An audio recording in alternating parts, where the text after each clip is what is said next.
destins s'entrelacent-ils? Ou bien inventons-nous des liens pour ne pas sombrer dans l'immensité du vide?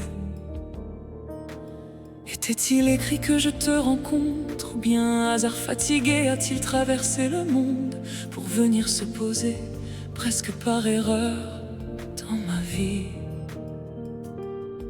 Étions-nous deux silences parallèles, avançant sans jamais se toucher, jusqu'à ce que l'univers courbe légèrement ses lois pour nous rapprocher? Existe-t-il des fils invisibles qui guident nos pas sans que nous le sachions? Ou ne sommes-nous que des fragments perdus, cherchant un sens dans ce qui nous dépasse? Je vivais dans un monde qui ne me voyait pas, un soleil trop dur brûlait mes élans, et un hiver sans fin gelait mon cœur.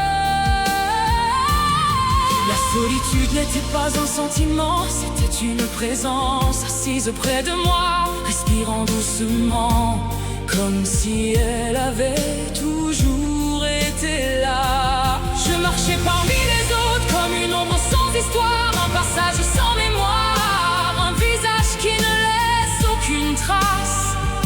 Leur rire était lointain, comme une musique à laquelle je n'avais pas été invité.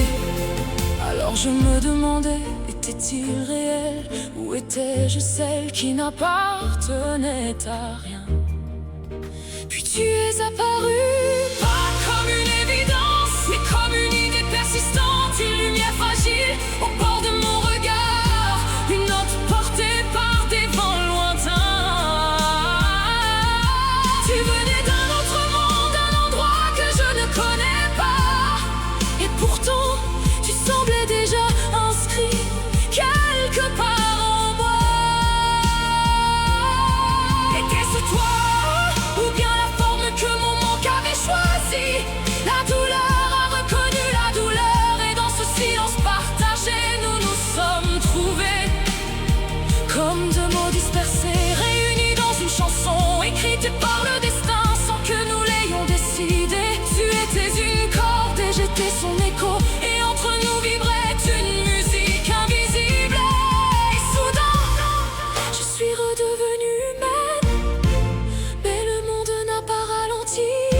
Il continuait de courir, bruyant, danse insaisissable, tandis que je restais immobile. Devais-je les suivre, faire semblant de comprendre leur vitesse, ou accepter que je n'étais pas faite pour ce mouvement?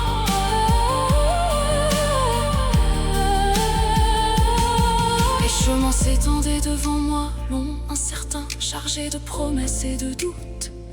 Quel chemin mène à soi, et lequel nous éloigne encore davantage? Alors je ferme les yeux, je me réfugie dans ton idée, comme dans un abri fragile face à une tempête intérieure. Est-ce une fuite, ou bien la seule manière de tenir debout? Une pensée peut-elle sauver, ou ne faisons-nous que créer des illusions pour survivre à ce qui nous dépasse?